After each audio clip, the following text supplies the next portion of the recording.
Good morning. Today is the 19th of January 2017. I'm Bri, the Poli Sci guy, and as promised, today we're going to talk about the inauguration of the President of the United States, which will happen tomorrow, January 20th, at the United States Capitol. I want to talk to you a little bit about the history behind the inauguration and talk to you about how some of these traditions have come to pass and why we do what we do, and some of the things that happen behind the scenes that you may not have heard so much about. So we can start with the inaugural date has changed over time since the Constitution of 1787 was adopted.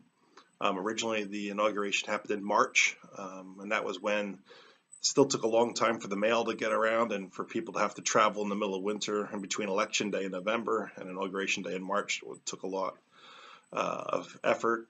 And there was also as times got more modern, it was too long of a stretch of time between when the new president was elected and when they took office. So as transportation became easier with the advent of railroads and eventually motor vehicles, we shrunk that date down. And now the date of the inauguration is set at January 20th. So up until this point, we have had a president-elect, Donald Trump. He and his team have been putting together a new government, vetting candidates for lesser offices that the president will get to appoint. The president gets to appoint about 4,000 individuals to positions within the federal government directly, and only a small handful of those require senatorial approval through our checks and balances of advice and consent. The bulk of those people are going to work at the White House or in federal agencies in positions that report either to the president or to presidential appointees such as secretaries of departments. Now that transition is coming to a halt and the new president will be sworn in at the United States Capitol, and at noon tomorrow will become the president in his own right. So some of the traditions that go into this, up until this president, and since I believe it was Harry Truman, the presidents-elect have stayed at the Blair House across the street from the White House as their temporary home in Washington, D.C.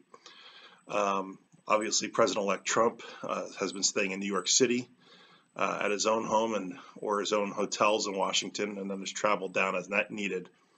But tomorrow morning, around 10:30 in the morning, the president-elect and his wife will arrive at the White House for a traditional coffee with the outgoing president. That is a tradition that's been rooted in time and has only been deviated from several times, most notably when President-elect Dwight David Eisenhower was elected and was about to be inaugurated. He refused to enter the White House to have coffee with the Trumans, stating that he did not want to enter the White House until he was president in his own right. At the time, this was considered an affront to Mr. and especially Mrs. Truman, who took it. Mr. Truman took it very personally, and Mrs. Truman told him to get over it, and that nothing was going to stop her from going back home to Independence, Missouri. So they overlooked it. But even then, as will happen tomorrow, the president-elect and the president will get into one limousine to head up to the Capitol. The First Lady, Mrs. Obama, and Mrs. Trump will get into a second limousine to travel to the Capitol.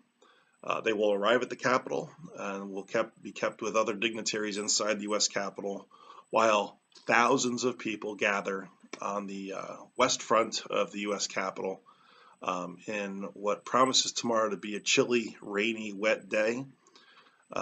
They will be seated in thousands of chairs arrayed around the Capitol, and thousands more will be gathered in standing areas and viewing areas all along the National Mall and stretching down the Washington towards the Washington Monument and Lincoln Memorial. Over time, as we approach noon, the president-elect and his party will be seated at the rostrum, along with any living presidents who choose to attend.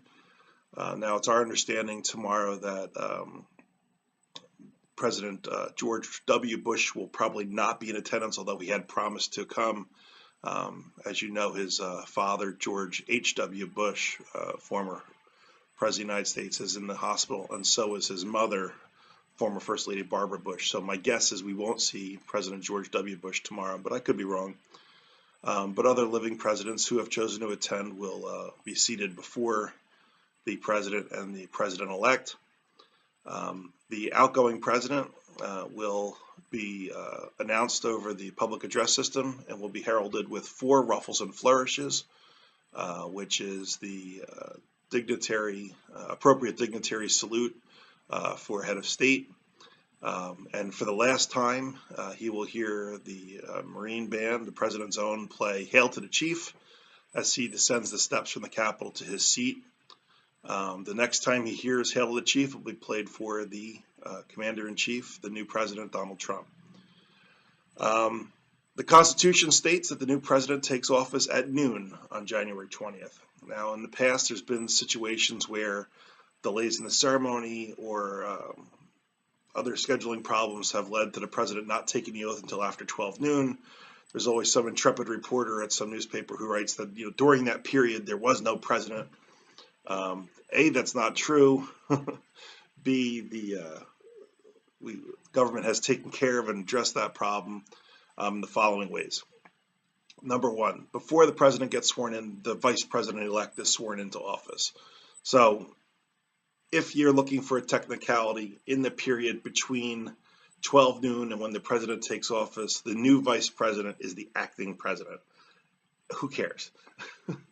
The new president will be taking the oath of office moments later. It's never been more than a few minutes the afternoon. But I believe it was during President Obama's second term that they decided that they're just going to have him sign an oath of office earlier in the day. That takes effect at 12 noon. That piece of paper is really the only oath of office that really matters. But either way, at 12 noon or thereabouts, the President of the United States will leave his office as the Chief Justice of the United States, John Roberts, stands up and asks the President-elect if he is prepared to take the oath of office. President Trump will respond, "I am." He will stand with the Chief Justice and he places his hand on what this year will be 2 Bibles, and raise his right hand and repeat the oath of office that is stipulated in the United States Constitution. Now, there is nothing that requires the Chief Justice to be the one to administer the oath of office. In fact, there is no requirement that any specific person issue the oath of office. We do have common law in the United States that requires oaths to be taken by someone qualified to take the oath. But if he were to take the oath in New Jersey, he could do it in front of a municipal clerk or a notary public. It doesn't matter. There's also no requirement that, so let's talk about that for a second. So tradition holds that the Chief Justice of the United States issue the oath of office to the President. That is just tradition. As we know, in emergencies, another judge will issue the oath of office, or some other person qualified to take it. That iconic photo of Lyndon Johnson on Air Force One at Love Field in Dallas after President Kennedy was assassinated, taking the oath of office on the tarmac with a local U.S. District Court judge, is just as good. The oath of office is the oath of office. The President-elect has chosen to take the oath on 2 Bibles, one a family Bible, second being the Bible that Abraham Lincoln took the oath of office on. Ironically, that's the same Bible that President Obama took the oath of office on. But again, there is no requirement that the president use any Bible or any religious book of any kind. That is a invention that we as Americans have held as a tradition. In fact, even I, as a public official, I've taken the oath of office on a Bible. I've taken the oath of office without a Bible because there wasn't one handy. Even yesterday, I got sworn in as the commissioner of a joint insurance fund here in New Jersey, and I scribbled my name onto the oath of office using a borrowed pen on the back of a colleague. So an oath is just a promise that you will uphold the law as prescribed in the law, and it doesn't really matter the form that it takes. Now, the president-elect will be taking an oath that only the president takes. It is the only oath that is scripted in the Constitution. And as soon as he's done with that, at the stroke of noon, the Marine Band will once again play Hail to the Chief with 4 ruffles and flourishes. While the crowd cheers and the president kisses his bride and family and accepts the accolades of those around him on the rostrum, the Marine Band will continue to play Hail to the Chief, and a United States Army artillery unit will fire a 21-gun salute. If you're watching on television, you're going to want to watch for the very stunned pigeons that are no doubt gathered around, who will be startled by the cannon and will fly in every single direction, often to the amazement and joy of the people sitting in the audience who are dodging them as they fly around.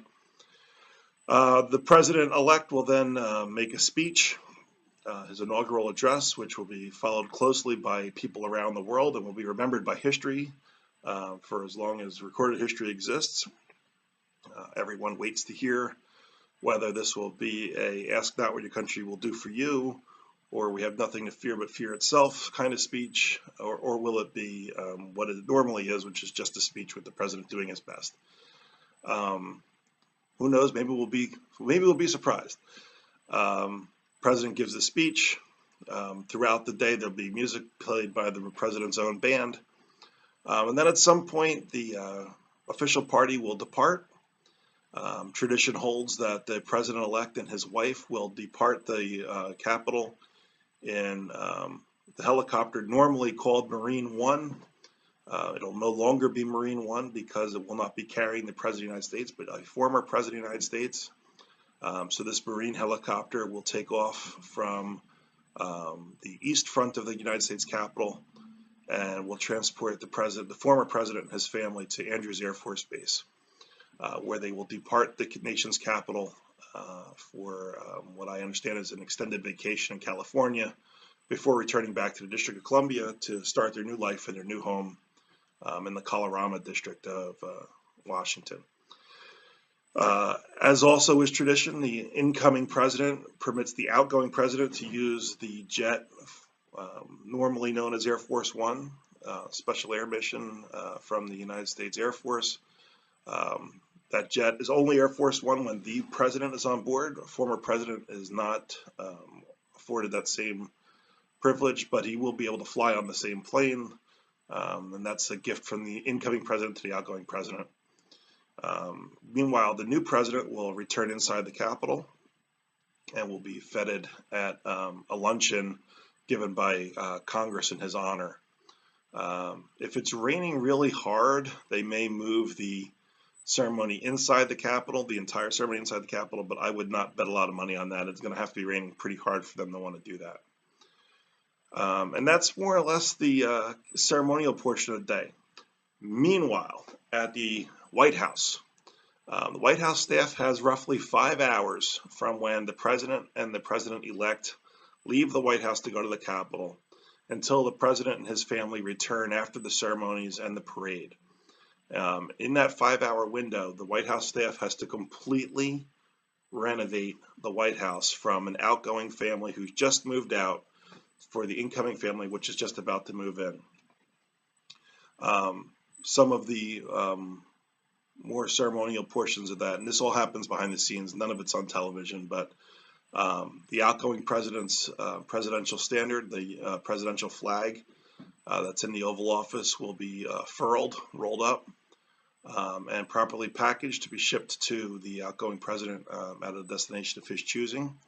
And the brand new presidential standard, which looks identical to the old one, will be unfurled in the Oval Office and placed behind the desk.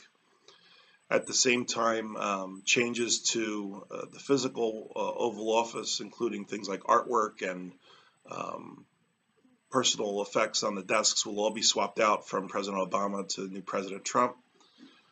Throughout the White House, photos from the old administration will be completely removed and replaced with photos from the incoming administration, most likely from the campaign and what have you. New staff will start moving their things inside. Meanwhile, 2 moving vans will show up at the south portico of the White House, one for the outgoing family and one from the incoming family, and simultaneously things will be moved out to be shipped away from the White House for the Obamas, and things will be moved in and shipped into the White House for the Trumps. Meanwhile, painters and carpenters and upholsterers and you name it are busy fixing things that can only be fixed when there's nobody in the house, trying to get the temperature and humidity and furniture and colors and everything the way the new family wants it, so that after the president and his family are done viewing the inaugural parade and they return to the White House with their friends and family, they'll be walking into a house that is completely prepared for them, and is their new home. Now, as you probably know, incoming First Lady Melania Trump will be remaining at their Manhattan penthouse so that their younger son can finish school. And we've been promised that the rest of the first family will move into the White House shortly thereafter. As you know, President Trump has several adult children who will continue to live in their own homes elsewhere. But if history tells us anything, we'll be seeing a lot of the extended family in the White House. And if the history of the Trump family tells us anything, we'll be seeing a lot more of the Trump family around the White House than we have other presidents with adult children. So in 16 minutes or more, that is the nuts and bolts of what happens during an inauguration. And what I've learned is that you don't like long videos, so I'm going to stop here. And I will take your questions on Facebook, Twitter, and right here on YouTube.